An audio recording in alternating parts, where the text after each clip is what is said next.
Welcome back. కూటమి ప్రభుత్వ తీరును చూసి ప్రజలు అసహ్యించుకుంటున్నారన్న వైసీపీ ఎమ్మెల్సీ పర్వతరెడ్డి చంద్రశేఖర్ రెడ్డి మాజీ మంత్రి కాకాని గోవర్ధన్ రెడ్డిపై కావాలని అక్రమ కేసులు పెట్టి అరెస్ట్ చేయాలని చూస్తున్నారని ఆరోపించారు. కాకాని పబ్లిక్ గా జనాలు తిరిగినప్పుడు నోటీసులు ఇవ్వలేదని, ఉగాది రోజున హడావుడిగా నోటీసులు అంటించడం ఏంటి అని ప్రశ్నించారు. కూటమి ప్రభుత్వంపై ప్రజల్లో తీవ్ర వ్యతిరేకత వస్తోందన్నారు. ఆ వ్యతిరేకతను డైవర్ట్ చేసేందుకు అక్రమ కేసులు బనాయిస్తున్నారన్నారు.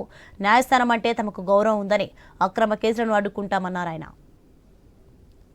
వాళ్ళ మీద అక్రమంగా కేసులు పెట్టి వాటి మీద అరెస్ట్ చేయాలని ప్రయత్నించడం ఏదైతే మనం చూస్తా ఉన్నామో, ఈ రోజుకి ప్రజలందరూ కూడా అసహించుకుంటా ఉన్నారు. కాకాని గోవర్ధన్ రెడ్డి గారి గురించి అందరికీ తెలిసే ఉంటుంది.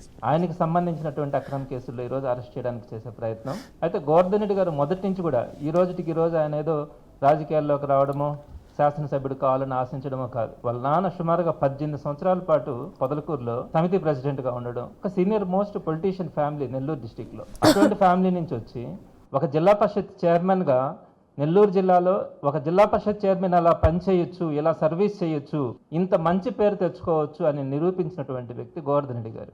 అంతటి కమిట్మెంట్ ఉన్నటువంటి వ్యక్తి మీద కేసులు పెట్టి, అక్రమ కేసులు పెట్టి ఈరోజు అరెస్ట్ చేయాలనుకుంటా ఉంటే ప్రజలు ఫస్ట్లో ఏం జరుగుతా ఉందని అనుకునేవాళ్ళు ఈరోజు ఆశ్చర్యంగా చూడడం పోయి అందరూ కూడా అసహించుకునే పరిస్థితి.